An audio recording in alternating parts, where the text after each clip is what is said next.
कुछ लोगों की मौतें मीडिया के लिए टीआरपी बन जाती है तो कुछ मौत पहेली।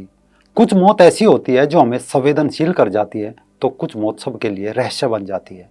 उदाहरण के लिए श्रीदेवी और सुशांत सिंह राजपूत मीडिया के लिए टीआरपी बने तो शशि थरूर की पत्नी सुनंदा पुष्कर की संदिग्ध हालत में मौत पहेली बन गई। लेकिन कई मौतें ऐसी होती है जो पीढ़ी दर पीढ़ी रहस्य ही बनी रहती है। ठीक ऐसे ही जैसे 11 जनवरी 1966 को देश के लाल पूर्व प्रधानमंत्री लाल बहादुर शास्त्री जी तथा पंडित दीनदयाल उपाध्याय जी की मौत। नमस्कार दोस्तों, रंग दे बसंती में आपका एक बार फिर से स्वागत है। मैं हूं राजीव चौधरी। तकरीबन 5 साल पहले किसी ने आरटीआई डालकर सरकार से पूछा था कि शास्त्री जी की मौत से जुड़े कागजात सार्वजनिक क्यों नहीं किए जा सकते। सरकार ने इसके जवाब में कहा था कि ऐसा करने से किसी देश से दोस्ताना रिश्तों पर बुरा असर पड़ सकता है और ये कागज सार्वजनिक नहीं किए जा सकते, अर्थात इसे रहस्य ही बने रहने दीजिए। हालांकि इस रहस्य से पर्दा उठाने वाले 2 लोग इस देश में जरूर थे जो ताशकंद में शास्त्री जी की मौत वाली रात मौजूद थे। एक थे उनके निजी चिकित्सक आर्यन जुग और दूसरे थे उनके सेवक रामनाथ। लेकिन विडंबना कहिए या कुछ और, दोनों ही शास्त्री जी की मौत पर गठित संसदीय समिति के समक्ष 1977 में पेश नहीं हो सके। दोनों को ही फिल्मी स्टाइल में ट्रक ने टक्कर मार दी। इसमें डॉक्टर साहब मारे गए जबकि रामनाथ अपनी यादाश्त खो बैठे।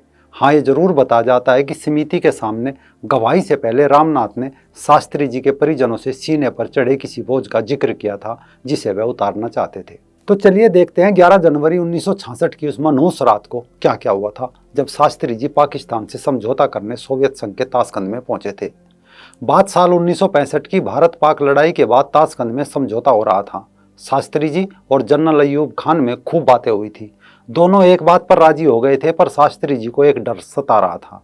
जिस बात का पर वो राजी थे उनके बारे में उन्होंने इंडिया में किसी से सलाह नहीं ली थी। डर था कि विपक्ष क्या हाल करेगा बाद में। देश का मसला था, पाकिस्तान का पैंच था, अपनी पार्टी के लोग ही क्या करते, क्योंकि लड़ाई में भारत काफी आगे बढ़ चुका था। भारत चाहता तो पाकिस्तान को इसमें और फंसा सकता था, पर शास्त्री जी ने समझौते में लड़ाई के पहले की स्थिति मान ली थी। इस बात से लड़ाई के जोश में रंगे लोगों को भड़कने का भी खतरा था। इस पर समझौते के लिए भारत पर अमेरिका के साथ रूस का भी दबाव था। दिन भर अपना कार्यक्रम निपटाने के बाद शास्त्री जी 10 बजे रात को अपने कमरे में पहुंचे। उनके नौकर रामनाथ ने राजदूत कोल के घर से लाया खाना रख दिया। पालक और आलू था खाने में। रामनाथ ने फिर शास्त्री को पीने के लिए दूध दिया। दूध पीने के बाद शास्त्री जी सीढ़ियों पर ऊपर नीचे उतरने चढ़ने लगे।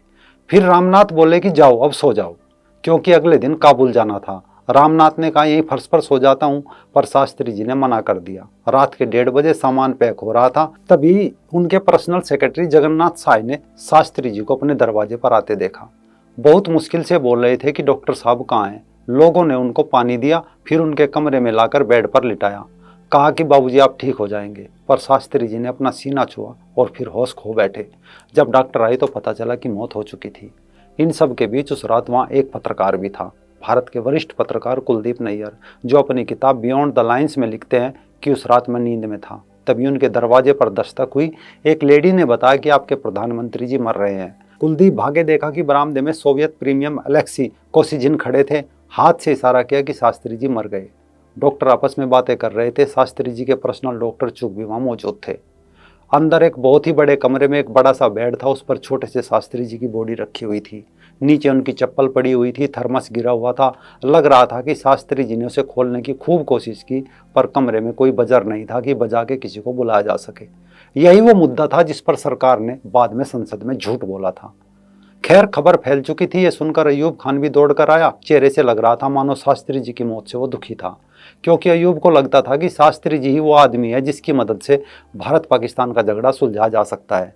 पाकिस्तान के फॉरेन सेक्रेटरी ने तुरंत अपने यहाँ फ़ोन किया। जुल्फिकार अली भुट्टो को बताया कि मौत हो गई। भुट्टो सो रहे थे। भुट्टो ने बस मौत शब्द सुना नींद में ही और पूछा, विच ऑफ द 2 बास्टर्ड।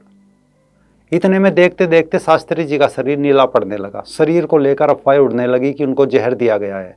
उनकी पत्नी ललिता शास्त्री जी ने भी इस बात पर बहुत जोर दिया, लेकिन कुलदीप अपनी किताब में लिखते हैं कि डेड बॉडी पर बाम लगाया गया था ताकि वो खराब ना हो। इस वजह से नीला रंग हो गया था।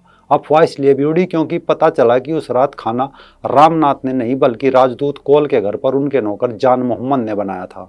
रूस के अफसरों ने उस पर संदेह जताया, उसे पकड़ लिया गया। इसी के साथ रूस के एक और कुक अहमद सत्तारोव को भी उस वक्त धर लिया गया था।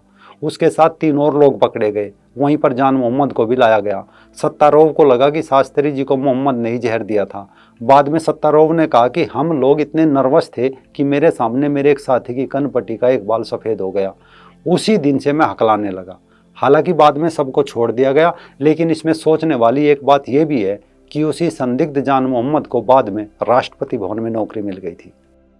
जबकि बताया जाता है कि शास्त्री जी की बॉडी का पोस्टमार्टम नहीं हुआ, उनकी बॉडी पर कट के निशान थे। इसका कभी पता नहीं चला क्यों थे ये निशान। अब बाकी बचे थे 2 गवाह। जैसा हमने आरंभ में बताया था, तो शास्त्री जी के साथ गए डॉक्टर चुग और उनका परिवार 1977 में एक ट्रक एक्सीडेंट में मारे गए। सिर्फ उनकी एक बेटी बची जो अपाहिज हो गई। इसके अलावा जो दूसरा गवाह था वो था रामनाथ। तो शास्त्री जी के परिवार वालों के मुताबिक रामनाथ ने ललिता से एक दिन कहा था, बहुत दिन का बोझ था अम्मा, आज सब बता देंगे। पर रामनाथ का कार एक्सीडेंट हो गया, उसके पैर काटने पड़े, फिर उसकी याददाश्त भी खो गई। पर कुलदीप नैयर अपनी एक किताब में लिखते हैं कि शास्त्री जी प्रेशर में आ गए थे। शास्त्री जी को पहले भी 2 हार्ट अटैक आ चुके थे। ऐसी स्थिति में उनको तीसरा हार्ट अटैक आना कोई बड़ी बात नहीं थी। लेकिन इसके अलावा एक पत्रकार गैगरी डगलस से इंटरव्यू में CIA एजेंट रॉबर्ट टोर्ले ने दावा किया था कि शास्त्री जी की मौत का प्लाट CIA ने तैयार किया था। यही नहीं, उस दावे के मुताबिक डॉक्टर होमी भाभा की हत्या के पीछे भी CIA का हाथ था। अमेरिका अपनी कूटनीति के तहत भाभा की हत्या करना चाहता था। खैर, ये आज तक स्पष्ट नहीं है कि शास्त्री जी की मौत या उनके अंतिम समय से जुड़े दस्तावेज किसके आदेश पर गोपनीय करार दिए गए। किसका आदेश था जो शास्त्री जी से जुड़े दस्तावेजों को टॉप सीक्रेट या गुप्त श्रेणी दी गई, जबकि उनके पास हमेशा रहने वाली लाल डायरी गायब थी। वो थर्मस भी नहीं पाया गया जो शास्त्री जी हमेशा अपने साथ रखते थे। इसके अलावा शास्त्री जी के शव का पोस्टमार्टम नहीं किया गया था। यही वो रहस्य है जो 5-6 दशक बीत जाने के बाद भी सुलझाया न जा सका। इसमें सरकार की जांच कुछ और कहती है, लोगों का अनुमान कुछ और इशारा करता है, क्योंकि ये पब्लिक है, ये सब जानती है।